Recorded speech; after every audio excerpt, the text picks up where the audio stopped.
Buenas tardes, una nueva emisión de Gano el Sistema. Los textos los encontrarán en reconquistatv.blogspot.com y una vez allí contenidos programas. Todos los videos de YouTube se suben a Odise. En los comentarios está el enlace. También los encontrarán en el blog en link videos. Todos los videos se suben en bloques separados a canal de Telegram, el Grano Sistema TV, con mayúscula y separado. YouTube levantó 5 videos con la excusa de los derechos de autor. Pero, coincidencia, todos hablaban de los peregrinos. Y fui sancionado por ello. Una nueva infracción y levantan el canal. Posiblemente el semblante que tenga no es el bueno, pero a nuestra generación nos pasa eso, ¿no? Cuando vemos que la Argentina está a punto de desaparecer como lo conocimos y nos ponemos así. El conjunto de los métodos que conducen a la dominación de unos hombres sobre otros se llama política. La política es el arte de dominar. Y para dominar se necesitan herramientas específicas. Una de las más poderosas es controlar lo que se considera verdad y qué no. Debajo de todo orden político, de toda verdad instituida, hay un caos primordial, una realidad más profunda, irracional, caótica, que constantemente amenaza con desbordar todo. Y acá está la clave. No están intentando construir una verdad única y estable. Están haciendo algo mucho más sofisticado y peligroso.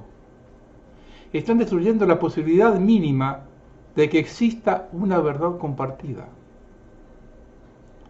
Cuando Milei insulta a los periodistas, lo que está tratando es de que se deje de confiar en los medios tradicionales, que cada noticia se vuelva sospechosa, que no sepamos a quién creerle. Solo necesitan sembrar suficiente confusión para que cada ciudadano decida por su cuenta qué hacer, fragmentando cualquier respuesta colectiva. No están construyendo un nuevo orden, están manufacturando caos epistémico, están destruyendo sistemáticamente la capacidad de una sociedad de ponerse de acuerdo sobre qué es real y qué no. El conocimiento no es una búsqueda de la verdad, sino un instrumento de dominación. Por eso el régimen amenaza y miente al mismo tiempo. Y en esa combinación generan algo muy especial, parálisis.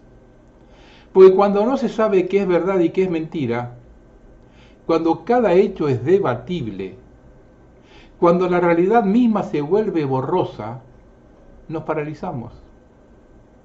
No podemos reaccionar colectivamente si no tenemos un piso común donde pararnos. Esa parálisis es exactamente lo que necesitan.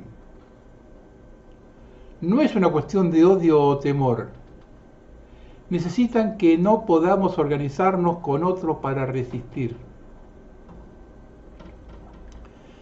Cada contradicción que dicen demuestra que pueden decir cualquier cosa. Cada cosa que dicen o prometen, si no lo cumplen, lo que están demostrando es poder. Porque el poder no es hacer que todos crean lo mismo, es hacer que nadie pueda estar seguro de nada.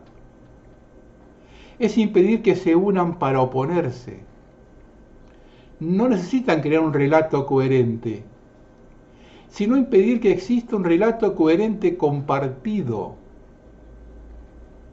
Y el caos permanente informativo logra eso. El sistema está funcionando como está diseñado para funcionar. La virtud en política es efectividad. Es la habilidad de conseguir y mantener sin importar si eso es moralmente bueno. La virtud solo pregunta si funciona. El conocimiento busca desarrollar técnicas que permitan la dominación. No es un fin en sí mismo, es un medio, es una herramienta. Esto es lo que estamos viendo por nuestros gobernantes actuales. No improvisan, aplican técnicas específicas. Y la técnica central es la producción del miedo. Si quieren que la gente acepte violencia contra un grupo, primero hay que sacarlo de la categoría humano. Llamarlos ratas, por ejemplo. Es mejor ser temido que amado. No porque el miedo sea superior, sino porque es más confiable. El amor depende del otro, el miedo lo controla el poderoso. Por eso usan la palabra terrorismo. Eso es una amenaza a la supervivencia que requiere defensa total. Y de esa forma, cualquier medida se justifica.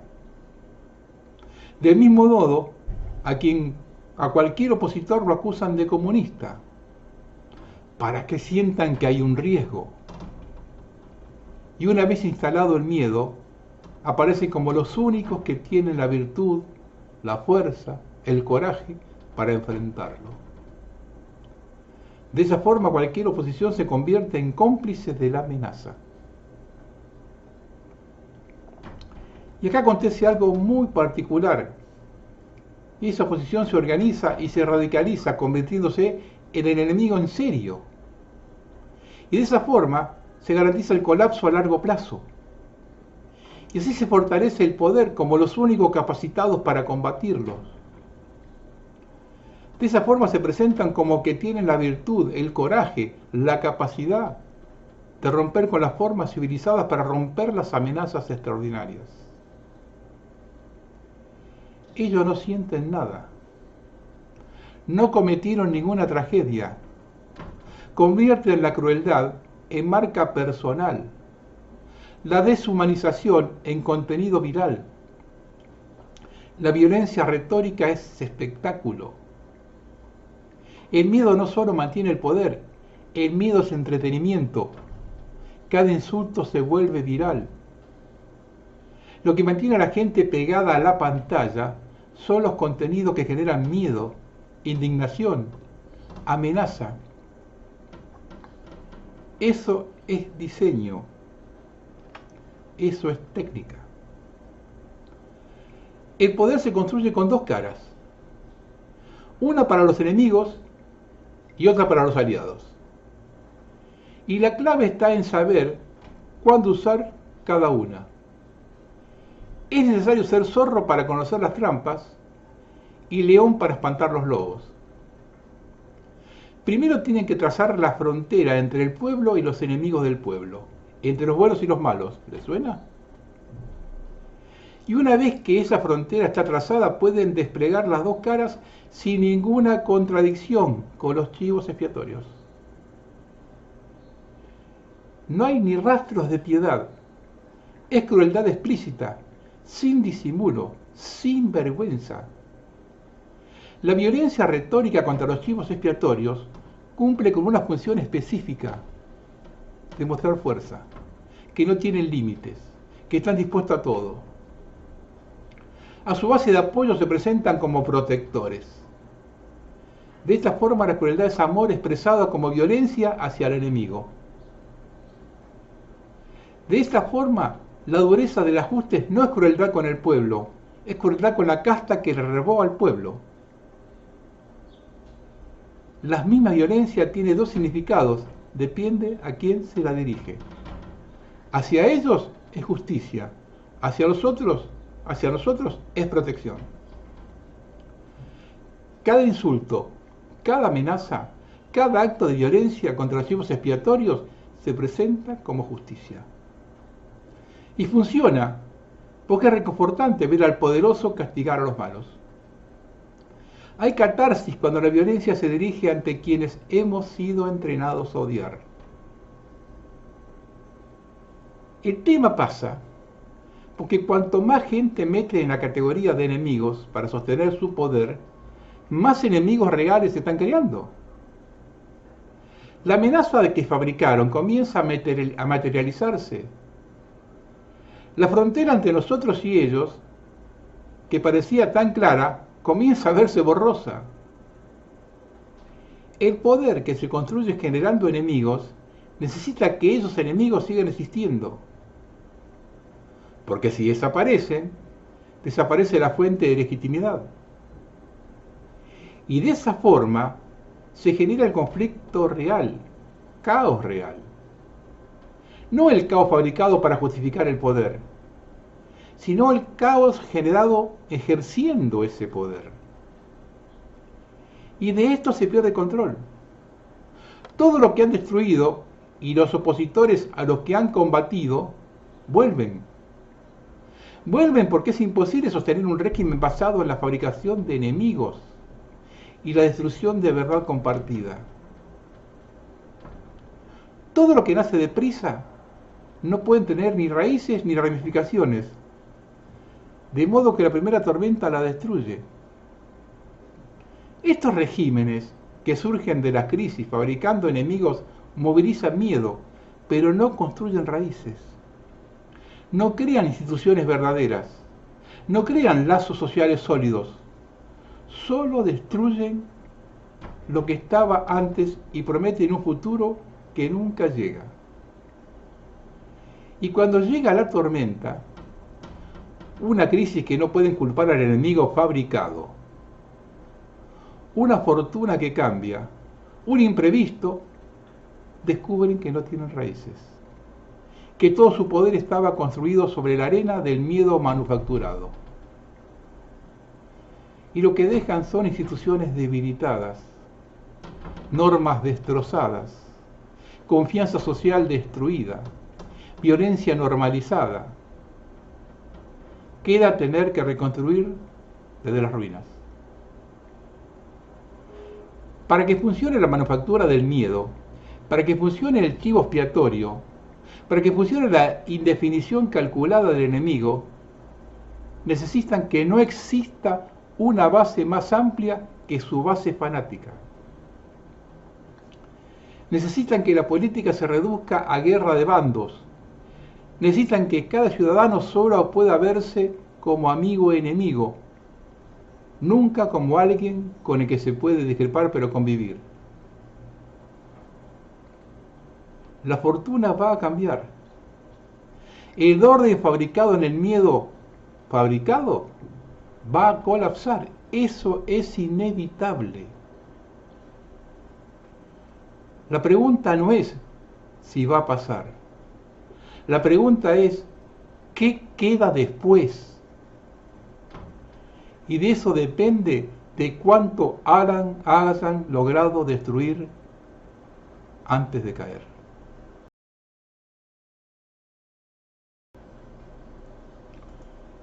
Esto que voy a decir lo tengo escrito con mayúscula, lo que significa que hay que decirlo fuerte para que se entienda de una vez por todas. Milei obtuvo en las elecciones nacionales de octubre el 30% de los votos habilitados en el padrón. Es decir, que 7 de cada 10 no lo votaron. Esto hay que remarcarlo, porque es el caballito de batalla de toda la clase dirigente, aún de aquellos que dicen ser oposición. Y que la población compró a pesar de todo lo que digan, ganó las elecciones. Ganó un carajo. Lo votaron 3 de cada 10. En la medida que no nos percatemos de eso, van a seguir haciendo lo que se les canta con la gente y su sufrimiento, y regalando la Argentina. Esta es la consigna que hay que repetir hasta que entre. Machacar y machacar. Si algo caracteriza a este gobierno es la mentira y la mala fe. Todo, absolutamente todo su accionar está determinado por estos dos atributos. Su misión es entregar a Argentina atada de pies y manos, y no al mejor postor, sino a quienes lo manejan ideológicamente, que han demostrado en estos últimos 12 meses ser el enemigo público del planeta. Y a ellos se subordina y arrodilla Milei, quien disfruta del sacrificio ritual al que están sometiendo al pueblo argentino. Pero, y esto hay que remarcarlo, lo logra con la complicidad de buena parte de la ciudadanía, mayoría de los gobernadores, la totalidad del Poder Judicial y la colaboración de los camaleones del Congreso. Y como una muestra de la mala fe, tenemos como ejemplo la privatización del ferrocarril. Se reducen las frecuencias de trenes. De esa forma destruyen el sistema operativo. Se recargan los servicios. Se viaja peor para que la gente se queje y de esa forma los convencen que hay que privatizarlos. Y por otro lado, compran coches para entregarle material nuevo a las empresas que se hagan cargo y no obligarles a proveerlos. Todo es mentira y mala fe. Y tienen en su ADN la crueldad, al igual que sus mentores. Como resultado de ese sacrificio gozan de ver la gente sufriendo en ese incansable desfile de desocupados ante el imparable cierre de empresas. Y ni hablar de la destrucción del sistema de salud. Ahora nos hemos enterado ante el rebrote de enfermedades venéreas que el gobierno cortó con la provisión de todos los elementos preventivos y de cura de las mismas, en especial lo relacionado con el SIDA. Y mientras la gente no para de sufrir, filman y difunden la payasada vergonzante de una reunión de gabinete en donde el bufón del rey se abraza y baila con su corte de ministros. Un espectáculo decadente de que participa alguien que dice ser integrante del ejército de San Martín y Belgrano, todo un símbolo de la degradación institucional.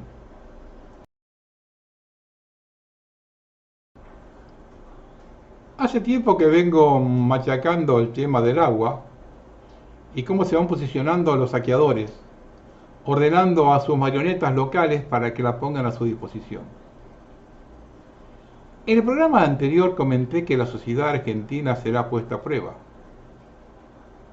Hace 15 años, es esta misma sociedad se movilizó en defensa de los glaciares, aún con el poco apoyo del gobierno de ese momento, y hay que decirlo.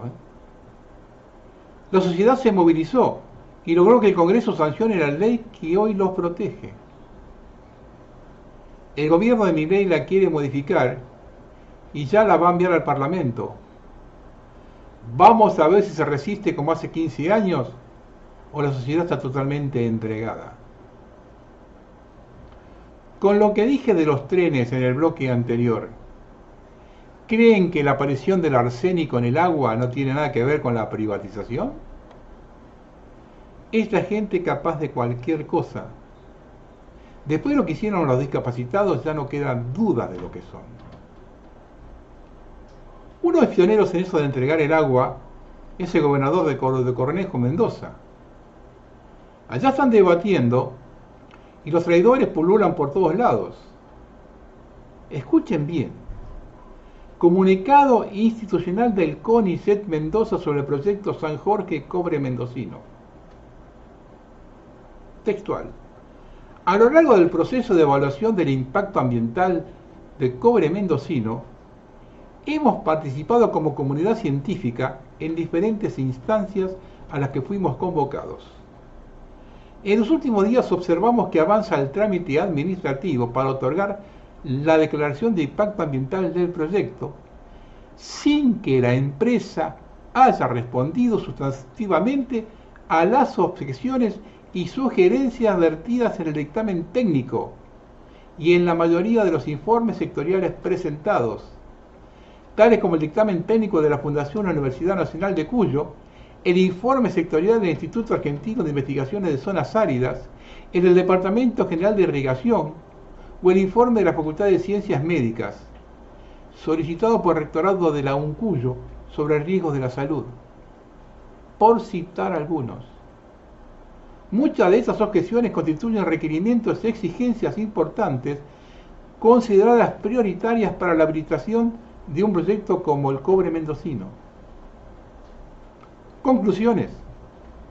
Se identificaron importantes deficiencias en el informe de impacto ambiental. La falta de datos actualizados, de líneas de base completas y de estudios adecuados sobre agua, biodiversidad, patrimonio arqueológico y aspectos sociales impide una evaluación confiable de los impactos que el emprendimiento podía generar en la cuenca del río Mendoza. Dado que estos vacíos de información limitan la toma de decisiones responsables y pueden comprometer recursos naturales, culturales y comunitarios de alto valor, se considera necesario que las autoridades soliciten la revisión y ampliación del estudio antes de continuar con el proceso administrativo. Solo una evaluación completa y rigurosa permitirá resguardar el interés público y garantizar la protección del ambiente y del patrimonio de la provincia. El control de la alimentación, el agua y el aire es una herramienta oscura de la sinarquía para someter a la población. Productores y comerciantes actúan como sicarios al envenenar bajo presión del sistema, priorizando ganancias sobre la salud. Se imponen químicos, protocolos, narrativas del miedo que enferman y dominan. Quien no despierte este escenario sufre un grave problema de conciencia. Este dictamen ya fue aprobado por la Cámara de Diputados de Mendoza, va al Senado de Mendoza ahora. Señores, esto entra. La única forma de impedirlo es con la movilización de la gente.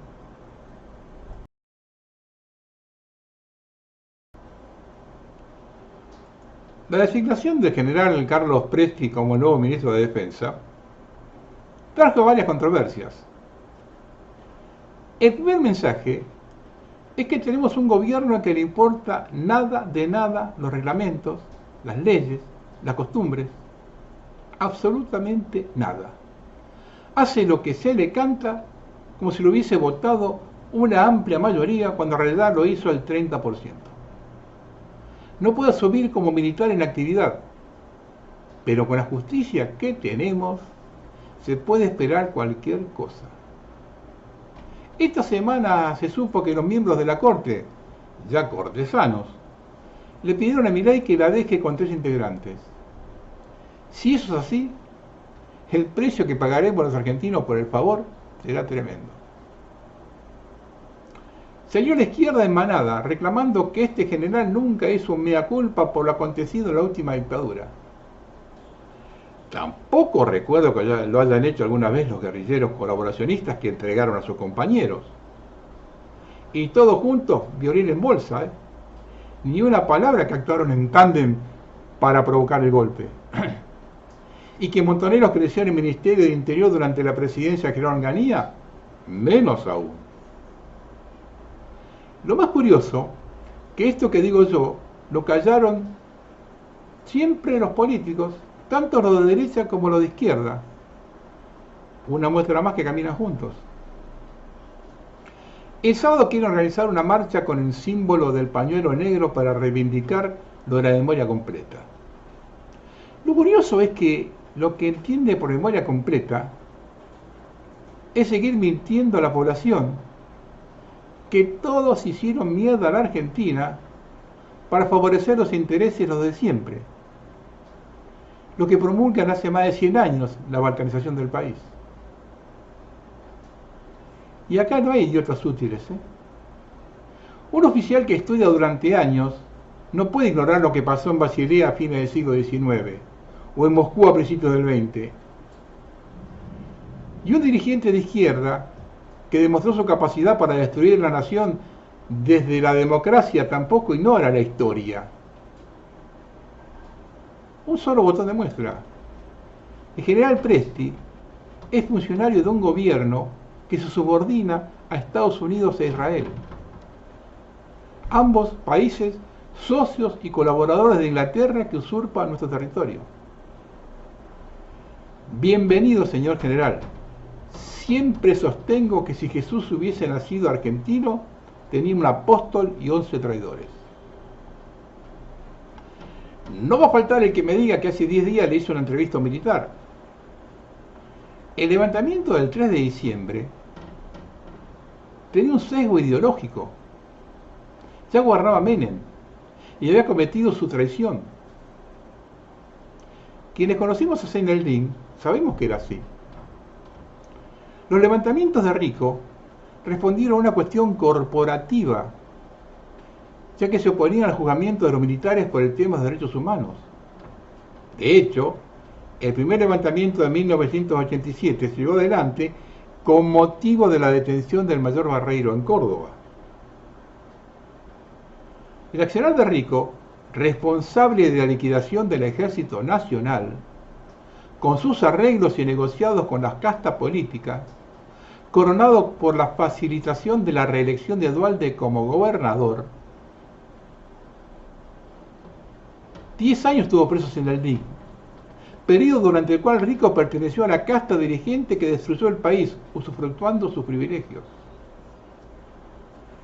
Cuidado con comprar el relato del régimen que siempre busca meter a todos en la misma bolsa, cuando en realidad quienes están en esa bolsa son los residuos con que rellenan el cinturón ecológico.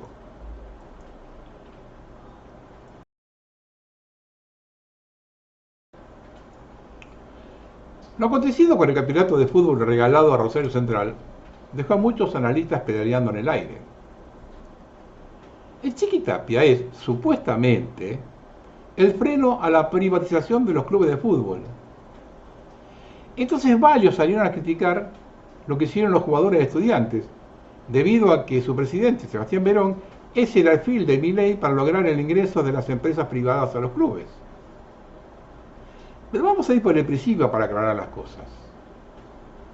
Claudio Chiquitapia es yerno de Hugo Moyano, porque está casado con su hija, Paula Moyano.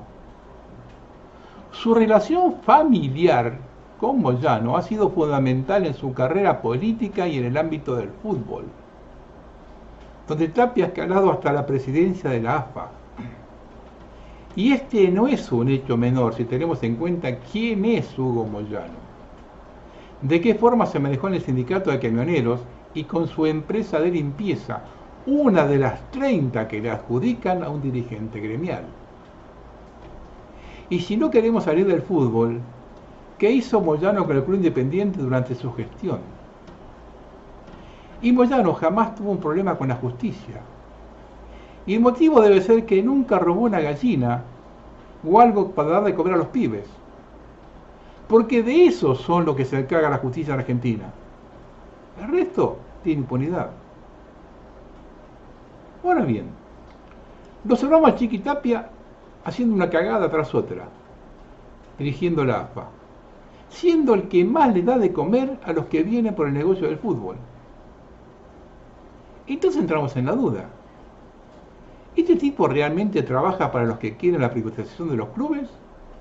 ¿O está tan cebado por la plata que no le importa nada? Porque hay pilas de denuncias de lavado de dinero llevadas adelante por la empresa Surfinanzas, la que está en estrecha relación con la casta política del conurbano, en especial de intendentes. Y la denuncia también toca al Andís, ya que parece que lo que se robó a los discapacitados se lavó por ahí también. El modus operandi del lavado es que los dirigentes de los clubes generan deudas ficticias con la amenaza de bombearlos con los arbitrajes si no lo hacen.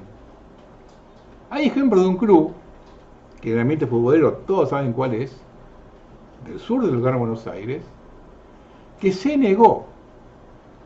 Y cuando perdió 4 partidos seguidos, arregló de inmediato y se tuvo que hacer cargo de $5 millones. El llamado a los árbitros a que determine un resultado es lo más frecuente en estos momentos. Y se manejan ascensos y descensos en función del dinero aportado por empresarios, dirigentes y a veces gobernadores provinciales. Todo se negocia. Multa, clausura de estadio, suspensiones de jugadores, resultados. Y todos tienen miedo a hablar porque quedan fuera del sistema. Llámese jugadores, directores técnicos, periodistas o árbitros. Se gana buena plata en el fútbol y nadie quiere quedar afuera.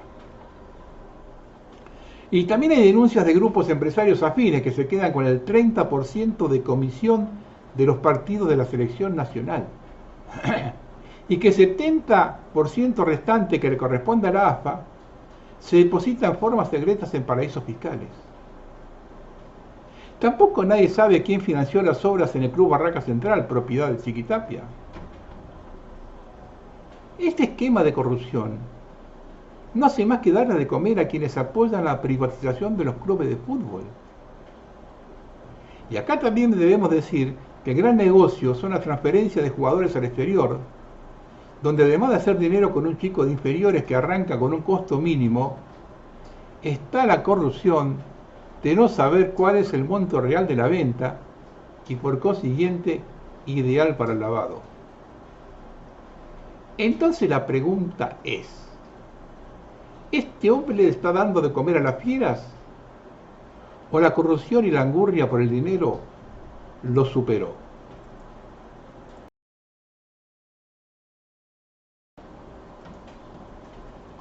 Los medios del régimen hacen hincapié que fin de semana largo se movilizaron 1.700.000 personas.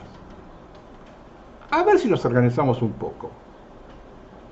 Hace 10 años con esa gente estábamos hablando de un fracaso. El éxito eran 2.200.000. Por otro lado, ¿con qué lo comparamos? ¿Con todo el AMBA? Entonces estamos hablando de un 11% de la población. Si el cálculo es toda la Argentina, entonces tuvo la fortuna de viajar el 3,6%. Es mejor hablar de eso, ¿no? Por aquello que decía de la Rúa, qué lindo dar buenas noticias. Si hablamos de las feas, de la tragedia que se está gestando, el endeudamiento de la población. Veamos algunos datos. El 91% de los hogares argentinos tiene algún tipo de deuda. El 65% de las familias tiene entre 2 y 3 deudas simultáneas.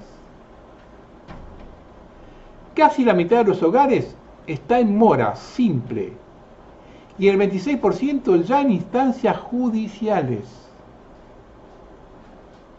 El 56% de los hogares destina más del 40% de los ingresos mensuales al pago de deudas.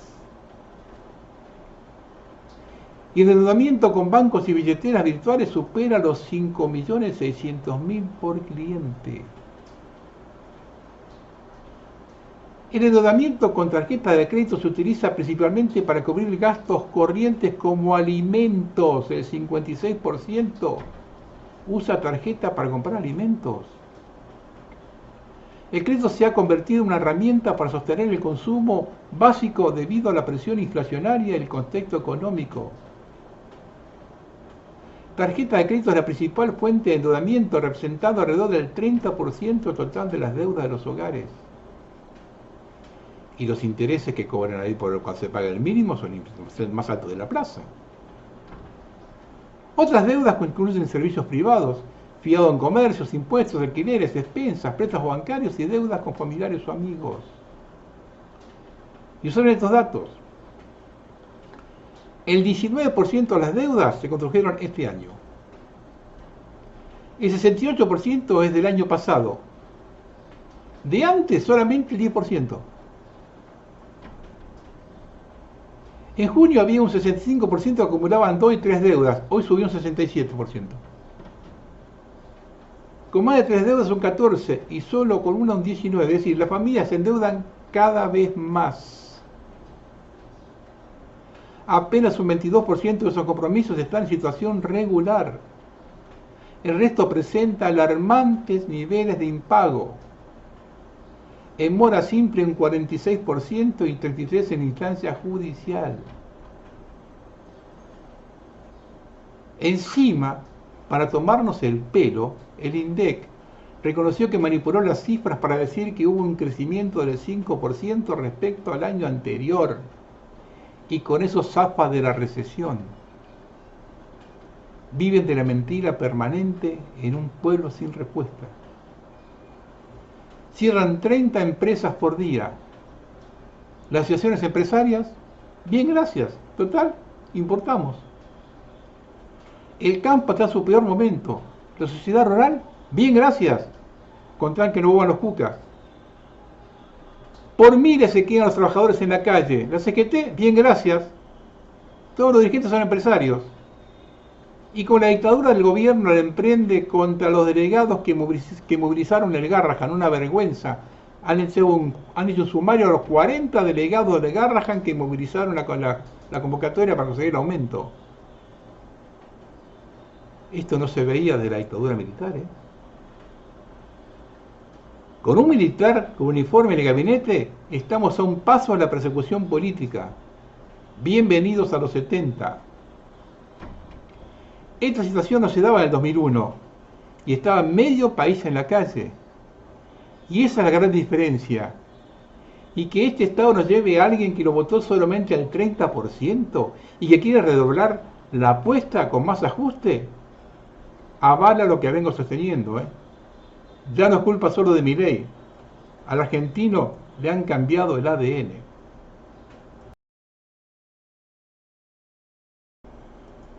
Esto lo envía a un oyente de Paraná, Entre Ríos. Yo cobro la jubilación mínima nacional y mi hija discapacitada, su PNC, que la salvamos raspando porque habían enviado la carta a una dirección equivocada. Para esa auditoría aquí en Paraná usaron uno de los hoteles más caros para auditar personas discapacitadas a las que ya habían quitado la pensión. Y vinieron a Paraná de toda la provincia de Entre Ríos y estuvieron horas parados en la vereda y no los dejaban usar los baños. Es un hotel de lujo en el centro de la ciudad, no se habla de eso. ¿Quién decidió usar hoteles de lujo habiendo un excelente edificio de IPRODI o Andís? La empresa de médicos auditores que auditaron no eran empleados de Andís. ¿Cuánto costó estar usando ese hotel casi un mes? Además, ¿serían médicos?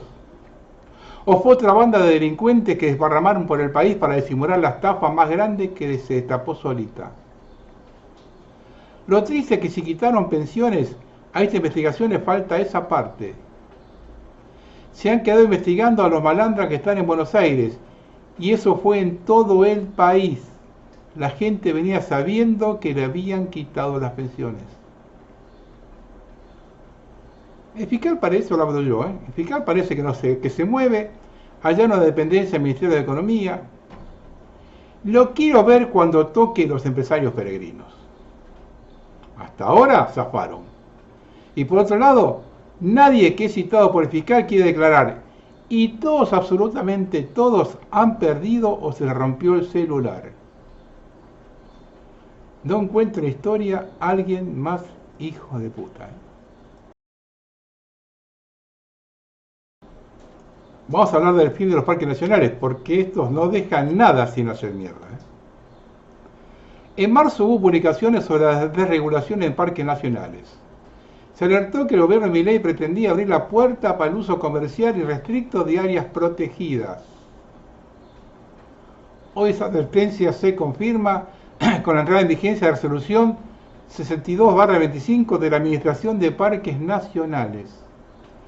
Una norma que reconfigura por completo el régimen de permisos turísticos y que pone los parques a servicio de la lógica del mercado. Alcanza con presentar un trámite digital portal y se habilita automáticamente el uso del territorio para actividades comerciales. La resolución también elimina la obligación de contar con guías habilitados, excepto en actividades consideradas de alto riesgo. Reduce drásticamente los requisitos para construir infraestructura turística y deja sin efecto la presentación de estudios de impacto ambiental en gran parte de los casos. Es decir, se baja la vara de control justo en lugares donde deberían estar más protegidos.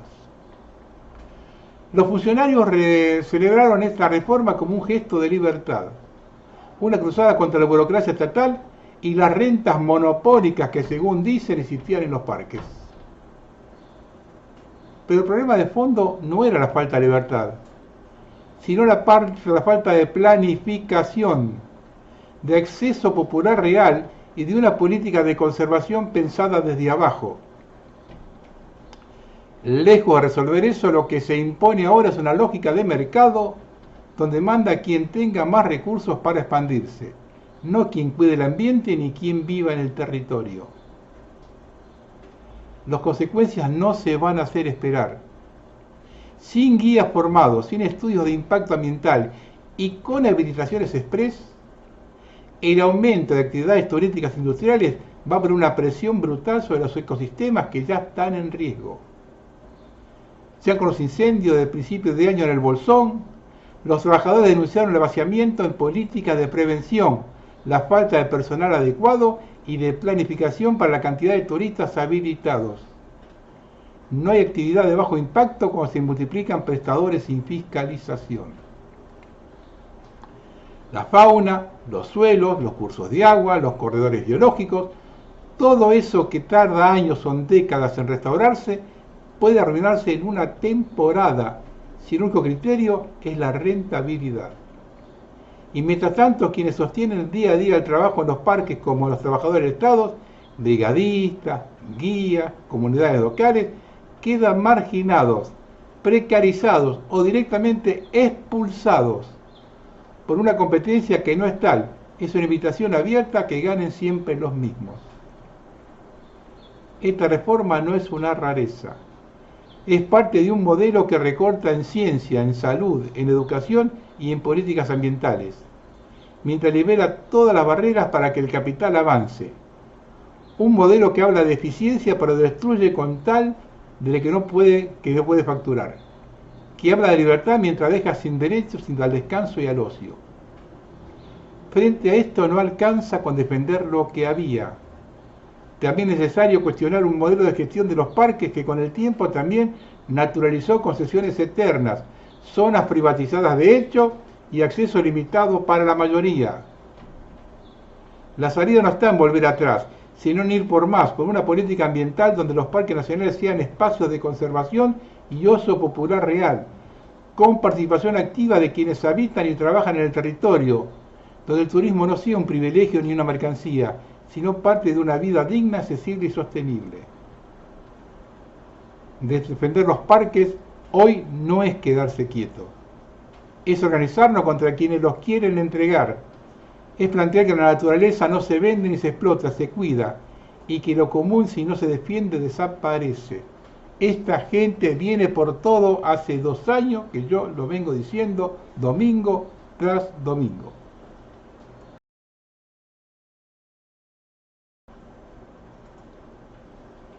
El jueves pasado hubo una presentación en el Congreso que tuvo repercusión mundial. Múltiples médicos, biólogos, biotecnólogos, abogados y más profesionales se reunieron en una conferencia titulada ¿Qué contienen las vacunas COVID? Se mencionaron temas como vacunas infantiles, ingredientes como mercurio y aluminio y su relación con el autismo, de restos de fetos abortados, de los daños que producen las vacunas, de diversos temas médicos y salud, del daño que producen las vacunas COVID, de falsas médicas, de que los virus no producen las enfermedades, de qué son los virus realmente, que la vacuna no cumple con las regulaciones de control y calidad. También se habló de componentes como nanopartículas de óxido de grafeno y metales pesados en vacunas, en todo tipo de inyectables, sueros fisiológicos, vacunas incluidas las infantiles, productos de uso cotidiano con riesgo de introducción a organismos, en alimentos, en plantas y frutos y en agua de consumo. Todo eso se habló. También un doctor habla un poco de la relación entre la radiación y las enfermedades. La presentación duró 6 horas. Y todos los medios del régimen, tanto los que responden al sistema como los que dicen ser opositores, se sumaron a la crítica.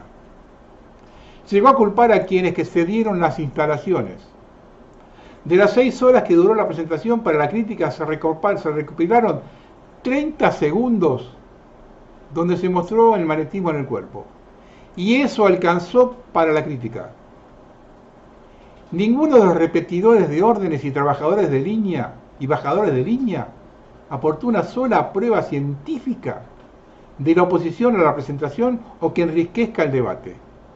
Nada. solo defenestrar porque las autoridades del canal, vaya a saber con qué intereses detrás se los ordena. Después van a la entrega a los Martín Fierro a insultar a Milei, pero más arriba de él no tocan a nadie. Ese es el periodismo argentino entreguista, responsable de haber llegado a esta situación. Y todos calladitos la boca. Y a quienes las abrimos nos tratan de cualquier cosa o los ignoran, como pasa con los videos de Odise. Y la realidad, mal que les pese, es que ante la explosión de los daños colaterales aparece ahora la gripe aviar, que dice que es mucho peor que el COVID. El sistema se caga de risa con los giles.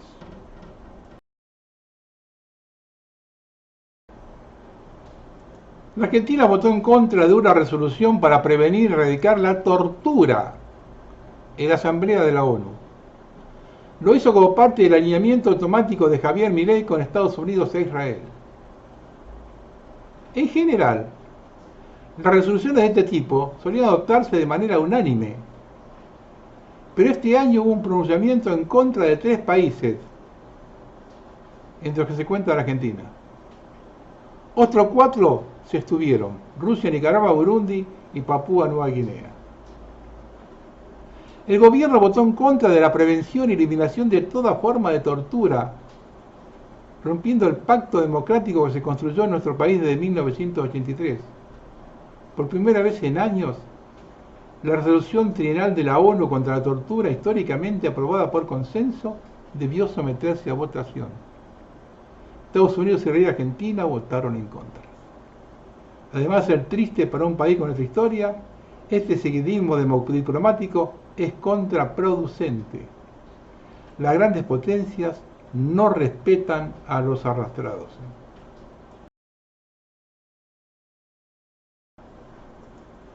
Hace años que vengo hablando de los problemas cuando se retiene el efectivo. Este video muestra un ejemplo en Francia, donde la gente deja carritos llenos de comida en el supermercado porque no había internet y no pueden pagar en efectivo. Espero que este aviso les alerte de la importancia del dinero en efectivo para nuestra seguridad y libertad.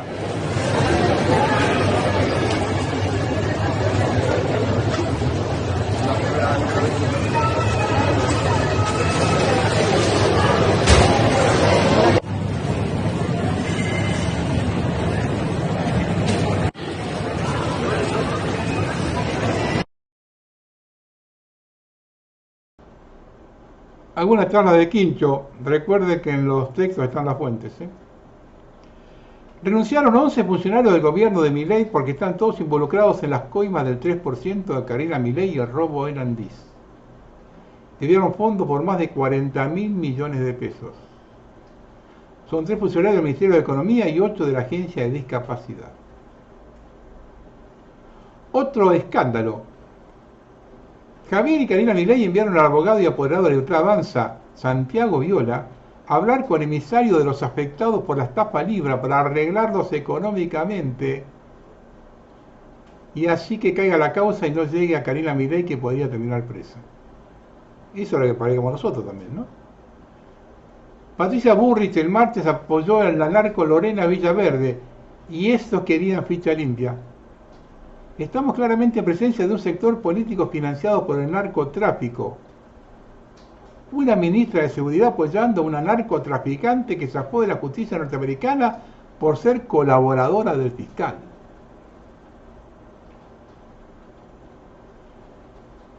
Y la última. Mientras nos entretienen con el Chiqui Tapia y Verón, Milei emitió un DNU donde remata nuestras centrales nucleares, las que serán entregadas a Estados Unidos por orden de Javier Milei y Luis Caputo. Rematan nuestro patrimonio en complicidad con una sociedad de brutos.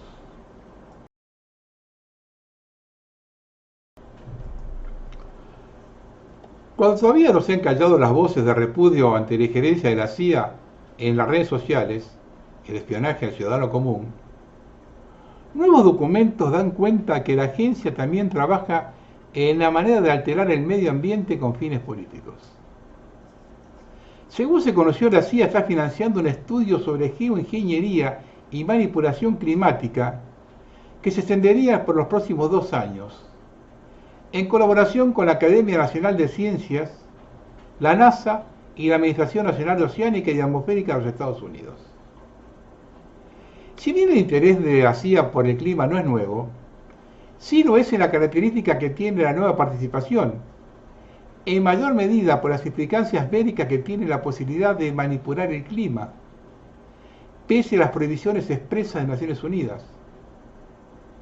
Todo indica que el proyecto se propone analizar, entre otras cuestiones, el manejo de la radiación solar y la remoción del óxido de carbono de la atmósfera. También estudiará la siembra de nubes y otras formas de manipular el tiempo atmosférico para provocar lluvias, inundaciones, sequías o controlar huracanes. En documentos anteriores, la CIA había calificado el control del clima como factores de importancia geopolítica y de seguridad nacional. Por eso sus razones van mucho más allá de las meramente climáticas, para convertirse en un mecanismo de peligroso dominio público. El control del clima es un proyecto militar de larga data de los Estados Unidos.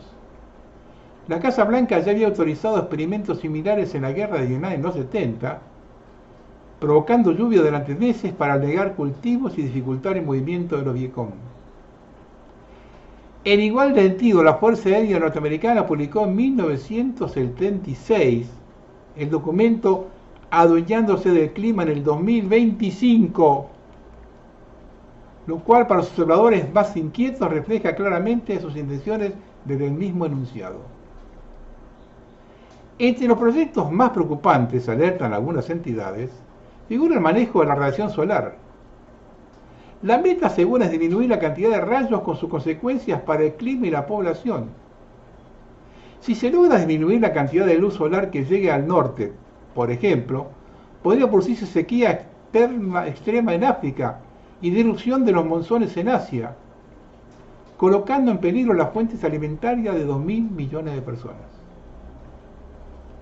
Hasta ahora, las técnicas de geoingeniería propuestas son mayormente teóricas, salvo unas pocas, entre las que se encuentra la fertilización oceánica, de la cual se conocen experimentos legales e ilegales. El impacto de esta fertilización es tal que puede alterar sustancialmente la cadena alimentaria marina, provocar falta de oxígeno en los mares y crear algas tóxicas. Entre las que se tomaron forma se encuentra un experimento del año pasado llevado adelante por la Universidad de Harvard y financiado por Bill Gates, en el que se arrojaron miles de toneladas de azufre pulverizado sobre el Nuevo México. Mientras tanto, los niveles de aluminio, bario, estroncio en el aire, el agua y el suelo han aumentado de forma exponencial en los últimos años, que lleva a concluir que no son otra cosa que secuela de los programas de geoingeniería radicales que ya están en funcionamiento. Los más críticos advierten que para tener impacto en el clima global tendría que aplicarse a mega escala, alterando un ecosistema global altamente dinámico y en interacción con toda la vida en el planeta. No existe, por lo tanto, una etapa experimental, y tampoco los que se haga en pequeña escala servirá para mostrar la acción real sobre el clima global. Por eso quienes se oponen a estas maniobras aseguran que cuando se aplique a gran escala, su despliegue será irreversible. Citan, por ejemplo, que las nubes artificiales volcánicas no se pueden retirar hasta que las partículas caigan a la Tierra, lo cual es tóxico. Esta técnica prioriza además el agujero en la capa de ozono y la acidez de los mares, dos problemas globales muy graves. El Grupo de Acción sobre Erosión, Tecnología y Concentración con sede en Canadá es una de las voces que advierte sobre este tipo de experimentos que, aseguran, podría tener consecuencias devastadoras, incluyendo grandes cambios en los patrones climáticos como sequías mortales. Por otra parte, no son pocos los que se resisten a pensar que todos estos manejos tengan nada más que una finalidad pacífica. En tal sentido, evocan la negra historia de la CIA y su empeño por subvertir y derrocar gobiernos extranjeros que no se someten a las políticas de Washington. Lo peor del caso es que esto a la gente no le mueve para nada el amperímetro.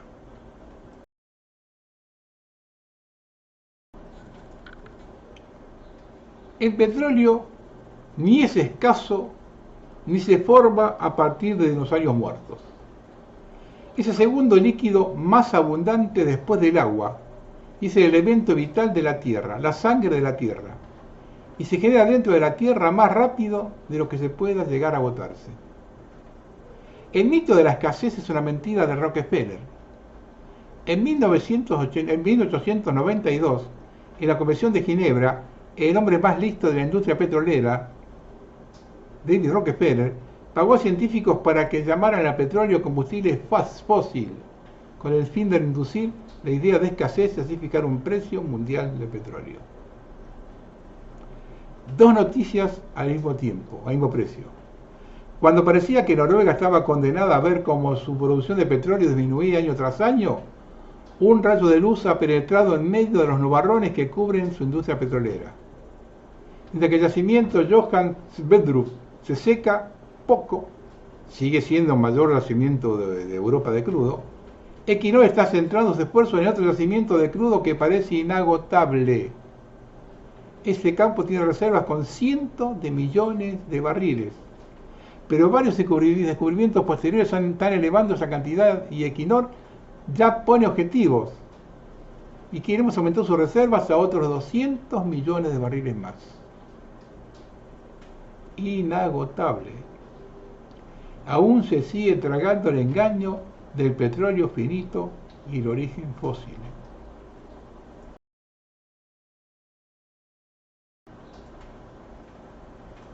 En China se volvió viral un diminuto departamento de apenas 30 centímetros de ancho, disponible por 8 yuanes de noche, unos $10.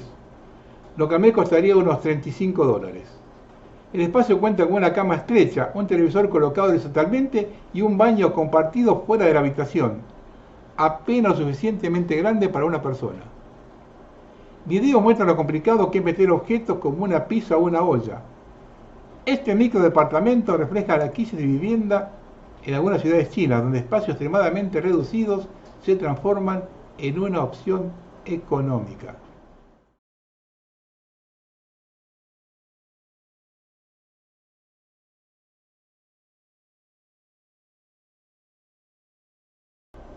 Unas apostillas de un siglo maravilloso. Israel ataca al sur de Beirut por primera vez en meses, apuntando al jefe del gabinete de Hezbollah. La oficina del primer ministro. Hace poco, en el corazón de Beirut, las fuerzas de defensa de Israel atacaron al jefe de Estado Mayor de Hezbollah, que había estado liderando el desarrollo y rearme de la organización terrorista. El primer ministro Netanyahu ordenó el ataque por recomendación del ministro de Defensa y jefe de Estado Mayor de las FDI. Israel está decidido a actuar para lograr su objetivo en todo lugar y en todo momento. El info dice. No, no pueden vivir en paz. A Noam Chomsky se lo cita porque es un muy buen pensador.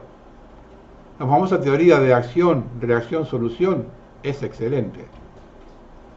Eso no quita que aparece en la nueva batería de documentos de Jeffrey Epstein publicados y que encima recibió $250,000 por parte de Epstein. Este rascacielos de China no se derrumbó a pesar de los incendios en casi todas las plantas. ¿Siguen pensando que los otros se derrumbaron por un atentado y no por una demolición controlada?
¿Y estos otros en Hong Kong?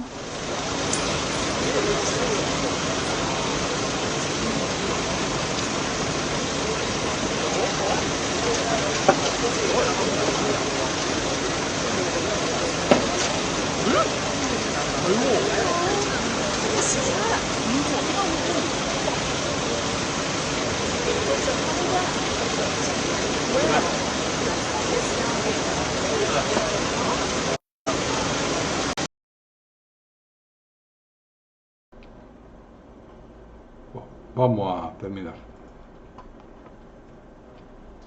Te han dicho que necesitas un título para ser alguien. Te han dicho que la escuela es el único lugar donde reside el saber. Te han hecho creer que sin su aprobación tu conocimiento no vale. Pero te están mintiendo. La escuela no fue diseñada para educar genios. Fue diseñada para fabricar piezas de repuesto. El sistema mira al autodidacta con miedo. ¿Por qué? Porque el autodidacta no pide permiso. No espera que le dé el temario. No necesita la validación de un profesor que solo repite lo que el ordenador decide. Tesla, Da Vinci, Franklin no encajaban en el molde, porque era más grande que el molde. El sistema educativo actual se creó para producir obediencia, para estandarizar mentes y matar la creatividad. El autodidacta es la resistencia. Es el que rompe la línea de montaje. Pensar por ti mismo es el acto de rebelión más grande que existe. Cuando aprendes por tu cuenta, te vuelves ingobernable, te vuelves soberano. A veces uno intenta abrir los ojos a la gente y lo único que recibe es burla. Muchos llevan años sin notar lo evidente. Vivimos rodeados de coincidencias que afectan la comida, el agua y hasta la energía que respiramos. Aceptan sin cuestionar cada orden que baja desde arriba. Inoculan, encierran, ceden derechos, todo sin revisar una sola línea. Por eso hoy, más que nunca, se necesita coraje. Seguir despertando a quien aún puede ver. Porque según ciertas proyecciones, el 2026 no será un año cualquiera. Para terminar, les dejo dos imágenes que representan la Argentina actual. Buenas tardes.